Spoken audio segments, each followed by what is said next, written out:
నమస్తే. ప్రస్తుతం మనతో పాటు మాజీ BC commission member and advocate Shubhrat Patel అన్నగారు ఉన్నారు. ఒక్కసారి వారితో మాట్లాడదాం. అసలు ఏంటి కేటీఆర్ అరెస్ట్ అంటా ఉన్నారు. ఒకవైపు చాలా రోజుల నుంచి కూడా సోషల్ మీడియాలో ప్రచారం అయితే చూస్తా ఉన్నాం. ఇదే అంశం మీద వారితో మాట్లాడించే ప్రయత్నం చేద్దాం. నమస్తే అన్న.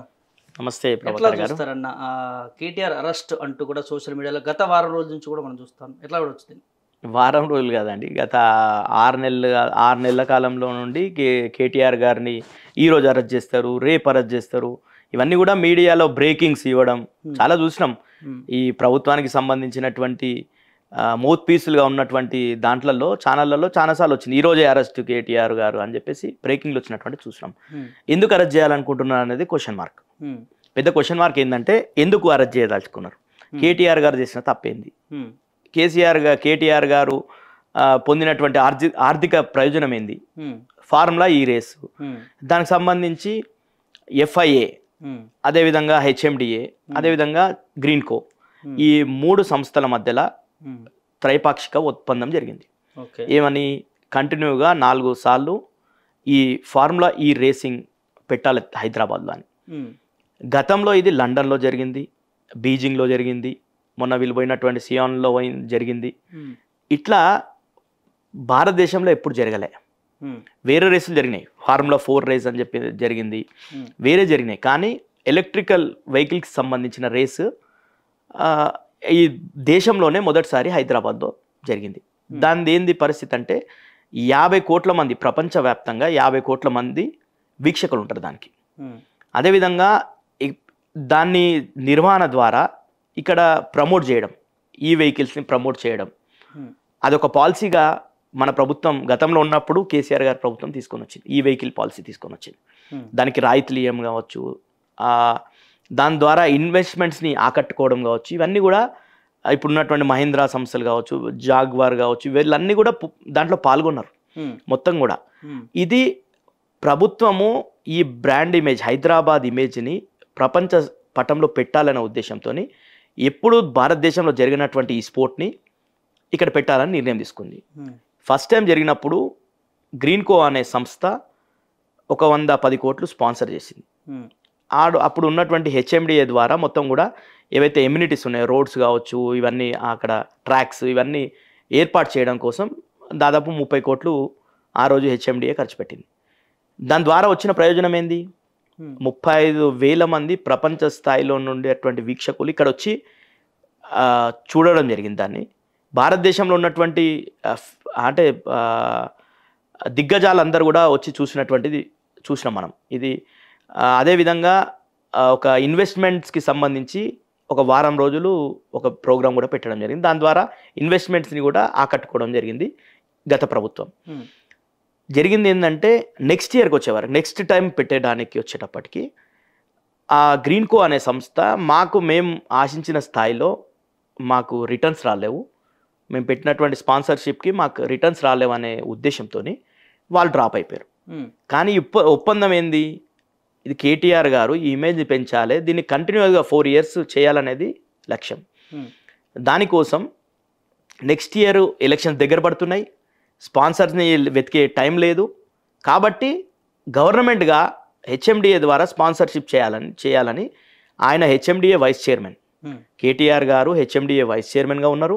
అదేవిధంగా అర్బన్ మున్సిపల్ ఎంఏయుడికి మంత్రిగా ఉన్నారు. కాబట్టి కేటీఆర్ గారు నిర్ణయం తీసుకొని ఆ నిర్ణయానికి అనుగుణంగా పేమెంట్ జరగడం జరిగింది. ఒక 55 కోట్ల పేమెంట్ ఆ సంస్థకి, ఎఫ్ఐఏకి చెల్లించడం జరిగింది. సో ఇక్కడే చట్టబద్ధంగా చేయలేదు అంటూ కాంగ్రెస్ నేతలు మాట్లాడుతూ ఉన్నారు కదన్నా. చట్టబద్ధంగా చేయకపోవడం ఏంది? ఒక ఫైల్ ఎవరైతే దానికి హెచ్ఎండిఏకి సంబంధించినటువంటి దాంట్లో అది అటానమస్ బాడీ. ఇప్పుడు ఒక దానికి ఈవెంట్కి స్పాన్సర్షిప్ చేయాలనుకుంటుంది ప్రభుత్వం. ఈరోజు స్పోర్ట్స్ ఈవెంట్స్ కూడా చేస్తుంటాం మనం, ప్రపంచ కప్పులు పెడుతుంటాం, ఈ ఫార్ములా రేసింగ్లు పెడుతుంటాం, ఇవన్నీ కూడా స్పాన్సర్ చేయాలనుకుంటుంది ప్రభుత్వం. ఎవరైనా స్పాన్సర్ దొరికిందంటే దొరుకుతారు, లేకపోతే ప్రభుత్వం స్పాన్సర్షిప్ చేయాలనే ఉద్దేశంతో కేటీఆర్ గారు నిర్ణయం తీసుకొని ఆ సంస్థకు వైస్ చైర్మన్గా, ఆ శాఖకి మంత్రిగా కేటీఆర్ గారు నిర్ణయం తీసుకొని ఆ చెల్లింపులు చేయడం జరిగింది. అదేంది? కంటిన్యూయేషన్ ఆఫ్ ఆ పాత ఒప్పందం ప్రకారంగా.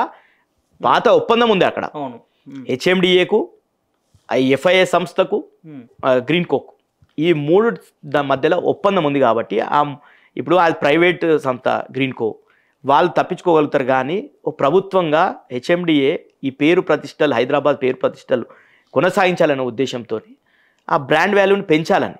హైదరాబాద్ అంటే మనం ఏ స్థాయికి పోయిందో మనం చూసినాం.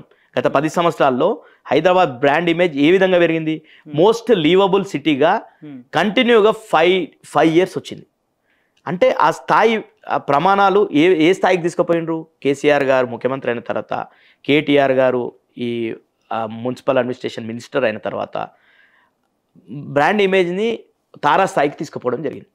ఆ దాన్ని కంటిన్యూ చేయాలన్నప్పుడు ప్రభుత్వంగా ఈరోజు స్పోర్ట్స్ చాలా ఈవెంట్స్ పెడుతుంటారు. 100 కోట్లు ఖర్చు పెట్టి నువ్వు టోర్నమెంట్స్ పెడతాం, మనం స్పోర్ట్స్ ఈవెంట్స్ పెడతారు. ఇవన్నీ కూడా Formula 4 అని చెప్పేసి గతంలో నోయిడాలో దాదాపు 30-40 కోట్లు పెట్టి వాళ్ళు చేయడం జరిగింది. ఇట్లా అన్ని రాష్ట్రాలలో కూడా చేస్తుంటారు. ఈ స్పోర్ట్స్ ఈవెంట్ని ప్రమోట్ చేయడం వల్ల వాళ్ళ రాష్ట్ర ఇమేజ్ని పెంచుకోవాలనే ఉద్దేశంతో చేస్తుంటారు. దాంట్లో ఆ శాఖ మంత్రిగా, ఆ సంస్థకు వైస్ చైర్మన్గా నిర్ణయం తీసుకున్నాడు, పేమెంట్ చేయడం జరిగింది. దాంట్లో మిస్అప్రాప్రియేషన్ ఏముందని అడుగుతున్నా. గతంలో అగ్రిమెంట్ ఉంది, వాళ్ళకు మాత్రం పైసలు కేటాయించింది, వాడు వచ్చి ఈవెంట్ నిర్వహించాడు. ఆ సంస్థకు పైసలు చెల్లించింది, ఆ ఈవెంట్ నిర్వహించాడు. ఆ ఈవెంట్ కొనసాగించాలనే ఉద్దేశంతో మాత్రమే పేమెంట్ చేయడం జరిగింది. దాంట్లో మిస్అప్రాప్రియేషన్ ఏముంది అంటే ఒప్పందానికన్నా ఎక్కువ ఇచ్చిండా ఏమన్నా, లేకపోతే ఆ ఇచ్చిన దాంట్లో 55 కోట్లలో కేటీఆర్ గారికి ఏమన్నా వచ్చినాయా? ఎప్పుడు మిస్అప్రాప్రియేషన్ అవుతుంది. అక్కడ 55 కోట్లు ఇచ్చి ఇంకేమన్నా కేటీఆర్ గారు తీసుకుంటే మిస్అప్రాప్రియేషన్ అవుతుంది. అది ఎక్కడ వాళ్ళు చెప్తలేరు. ఆ 55 కోట్లు చెల్లించడమే మిస్అప్రాప్రియేషన్ ఎట్లయితుంది? అంటే ప్రజాధనాన్ని మిస్యూజ్ చేసిండు, వాడుకున్నాడు. అదే సొంత కేటీఆర్ డబ్బులు కాదు కదా, ప్రజల సొమ్ముని ఇవాళ ఆగం చేసినట్టు పరిస్థితి, రాష్ట్రాన్ని ఆగం చేసినట్టు అంత లెవెల్లో మాట్లాడుతూ ఉన్నారు కదా కాంగ్రెస్. అవునండి, మేమంటాం. ఇప్పుడు రాజీవ్ గాంధీ గారి విగ్రహం, ప్రజా సొమ్ముతో రాజీవ్ గాంధీ గారి విగ్రహం సెక్రటరీ ముందర పెట్టిండు, పెద్ద సభ పెట్టిండు, దాని ఖర్చు పెట్టిండు. అది ప్రజాధనం వినియోగం అని నేను అంటా. నేను కూడా కేసు వేస్తా. తీసుకొని కేసు చేస్తారా రేవంత్ రెడ్డి గారి మీద? చేస్తారా? అంటే ఇప్పుడు రేవంత్ రెడ్డి పైన కేసు పెట్టారంటారా? పెట్టాలని కాదు, ప్రభుత్వం ఒక నిర్ణయం తీసుకుంటుంది, ప్రభుత్వానికి ఆ వెసులుబాటు ఉంటుంది. ప్రభుత్వం నిర్ణయం తీసుకున్నప్పుడు కొన్ని వాళ్ళ అసలు నిర్ణయం తీసుకునే అధికారం రాష్ట్ర ప్రజలు ఇచ్చిరుగా. రాష్ట్ర ప్రజలు బీఆర్ఎస్ పార్టీకి అధికారం కట్టబెట్టి, బీఆర్ఎస్ పార్టీగా కేసీఆర్ గారిని ముఖ్యమంత్రిగా చేసిన తర్వాత కేసీఆర్ గారు క్యాబినెట్ ఉంటుంది, ఆ క్యాబినెట్లో ఈయన మంత్రిగా ఉన్నాడు. దాంట్లో నిర్ణయం తీసుకోవడం జరిగింది. నిర్ణయం తీసుకొని ఆయన 55 కోట్లు స్పాన్సర్షిప్ అమౌంట్, మళ్ళీ రేపు అదే వాస్తవానికి మళ్ళీ బీఆర్ఎస్ పార్టీ 3rd టైం వచ్చింటే వేరే స్పాన్సర్షిప్ ఎవరితోనన్నా స్పాన్సర్షిప్ చేపిస్తుండేనేమో, అది రియంబర్స్ అయిపోతుండే. కానీ అంత లోపలనే ఎన్నికలు వస్తున్నాయి కాబట్టి ఆ ఎన్నికల టైంలో స్పాన్సర్షిప్ అడగడము ఇవన్నీ కూడా బిజీ ఉండే కాబట్టి ఎందుకు ఖర్చు చేసిరంటారు? ఎందుకు ఆ పేమెంట్ ఎక్కడ జరిగింది? హెచ్ఎండిఏ నుండి ఎఫ్ఐఏకి పోయింది. దాంట్లో మిస్అప్రాప్రియేషన్ ఏం జరిగింది? గతంలో వీళ్ళ మధ్యలో ఒప్పందం ఉంది కదా, ఒప్పందం ఉంది కదా. ఎవరైతే మధ్యలో తప్పుకున్నటువంటిది ఎవరు? ఆ గ్రీన్కో అనే సంస్థ మేము స్పాన్సర్ చేయలేము నెక్స్ట్ టైం కానీ చెప్పి తప్పుకుంది. తప్పుకున్నప్పుడు ఆ బాధ్యతని హెచ్ఎండిఏ ద్వారా నిర్వహించడం జరిగింది. అంతే కదా జరిగింది. ఇప్పుడు దాన్ని తర్వాత రేవంత్ రెడ్డి గారు ముఖ్యమంత్రి అయిన తర్వాత డిసెంబర్ 13 తారీఖు వాళ్ళు వచ్చిర్రు, ఆ సంస్థకు సంబంధించిన వాళ్ళు వచ్చిర్రు. ఇప్పుడు దానకిషోర్ ఏదైతే కంప్లైంట్ ఇచ్చిండో, ఏసీబీకి రేవంత్ రెడ్డి గారు సూచన మేరకు కంప్లైంట్ ఇచ్చినటువంటి దానకిషోర్ గారు మధ్యలో చర్చ జరిగింది, వీళ్ళు కంటిన్యూ చేస్తామని చెప్పారు. ఈ ఈవెంట్ కొనసాగుతుందని వాళ్ళు స్టేట్మెంట్ ఇచ్చారు బయటకు వచ్చి. మళ్ళీ ఏం జరిగిందో ఏమో కానీ వాళ్ళు మళ్ళీ లేఖ రాసిరు. ఈ అదే ఎంఏడి ప్రిన్సిపల్ సెక్రటరీ దానకిషోర్ గారికి ప్రభుత్వానికి లేఖ పంపిరు. మీరు తొందరగా నిర్ణయం తీసుకొని చెప్పకపోతే మేము ఈవెంట్ కొనసాగించలేము మాకు అని చెప్పిర్రు.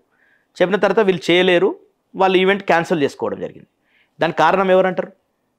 ఈవెంట్ జరిగితే ఈ బ్రాండ్ ఇమేజ్ అనేది, ఒక స్పోర్ట్ అనేది కంటిన్యూస్గా ఒక ప్రభుత్వం ఒప్పందం చేసుకున్నప్పుడు కంటిన్యూస్ చేయాల్సినటువంటి బాధ్యత నెక్స్ట్ వచ్చినటువంటి గవర్నమెంట్లలో ఉంటుంది.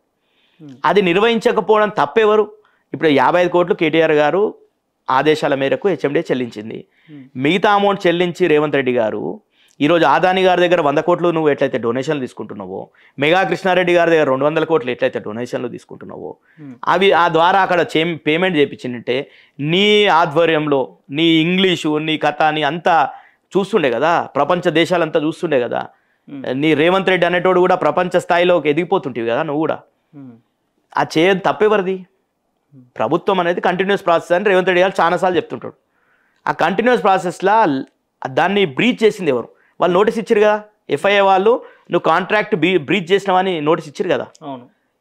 ఇదే అక్రమం జరిగితే వాళ్ళు నోటీస్ ఇస్తారా అండి ఒక ప్రభుత్వం మీద? ఇవ్వకపోతుండే. అవును.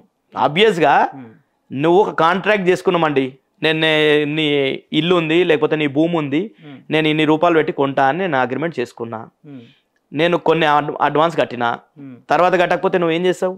నోటీస్ ఇచ్చినావు, నేను రద్దు చేసుకుంటా కాంట్రాక్ట్ అని. ఇది జరిగింది అదే, సింపుల్. దీంట్లో తప్పేంది? ఈ ప్రభుత్వం నిర్ణయం తీసుకొని స్పాన్సర్షిప్ చేసింది, దాన్ని కొనసాగించింది నువ్వు, నష్టం చేసింది నువ్వు చేసి ఈరోజు కేసు ఎవరి మీద పెట్టాలి? అంటే ఇక్కడ కొనసాగించకపోవడం వల్లనే బయటకు వచ్చింది అనుకోవచ్చా? డెఫినెట్గా కొనసాగించొద్దు అనేది ఒకటి.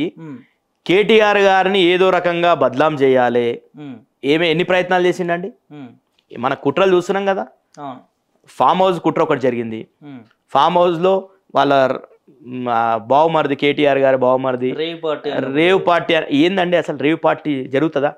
ఎట్లా ఛానళ్ళ మీద ఏవైతే రేవ్ పార్టీ అని లీకేజ్ ఇచ్చారో వాళ్ళ మీద వాళ్ళని ఏమనాలండి? కుటుంబ సభ్యులందరూ కూడా సెలబ్రేట్ చేసుకున్నటువంటి ఈవెంట్లో రేవ్ పార్టీ అనడం ఎంతవరకు కరెక్ట్? దాంట్లో ఏంది 14 మహిళలు 21 మంది మగవాళ్ళు అంటే ఏమనుకోవాలి? కామన్ పబ్లిక్ ఏమనుకుంటారు? చిన్నపిల్లలు కూడా ఉన్నట్టున్నారు, ఉన్నారు. ఈ 14 మంది మగవాళ్ళు, 14 మంది మహిళలు, 21 మంది మగవాళ్ళు ఉన్న రేవ్ పార్టీలు అంటే ఏమనుకోవాలి? వేరే విధంగా వెళ్తుంది అనుకోవాలనా? అంటే దాని మీద డిఫమేషన్ ఎవరి మీద వేయాలి? ఈ రకంగా చేసే అంటే నీ ఇమేజ్ని టార్నిష్ చేసే ప్రయత్నం రేవంత్ రెడ్డి గారు చేస్తారు. కేటీఆర్ గారి ఫ్యామిలీ ఇమేజ్ని ఏదైతే ఎన్ని చేసినా ఈరోజు కేటీఆర్ కావచ్చు, కేసీఆర్ గారి మీద ప్రజలు కొంత నారాజు అయినటువంటి పరిస్థితి చూసినాం. గతంలో ఎందుకు రిజల్ట్ రాలేదంటే కొన్ని జరిగినాయి, లోటుపాట్లు జరిగినాయి. దాని విషయంలో ఈ మోసాలు ఉన్నాయి. 420 హామీలు ఇచ్చిండు రేవంత్ రెడ్డి. అరే కేసీఆర్ 10,000 ఇస్తుండంటే నేను 15,000 ఇస్తా అన్నాడు, కేసీఆర్ 2,000 ఇస్తుండంటే నేను 4,000 ఇస్తా అన్నాడు.